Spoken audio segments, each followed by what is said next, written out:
Haro contre l'homophobie en Europe. À Strasbourg, le Parlement a vivement condamné les différentes lois qui pénalisent l'homosexualité. Dans la ligne de mire des parlementaires, la Lituanie, la Lettonie, la Hongrie ainsi que la Russie, l'Ukraine et la Moldavie.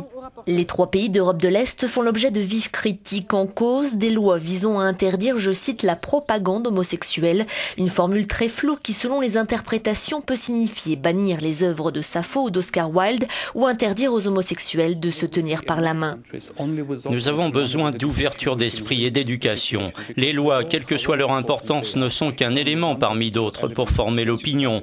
Mais parler librement, voilà ce qui est important. Et ces lois en Moldavie, en Ukraine et en Russie sont très dangereuses justement parce qu'elles empêchent le débat. En Europe de l'Est, les attaques contre les homosexuels, les interdictions de manifester ou les arrestations pendant les Gay Pride sont presque devenues banales. Les lois rendent la situation encore plus difficile.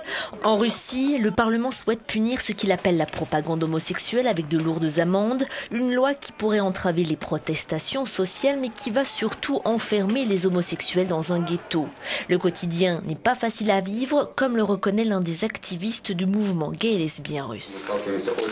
Dans le monde du travail, la plupart du temps, il nous est impossible de dire qui nous sommes vraiment. On risque d'être licencié, d'être l'objet de colibés ou bien d'être détesté. C'est un vrai problème de société. Les gays, lesbiennes et les transsexuels subissent beaucoup trop de violences physiques et verbales.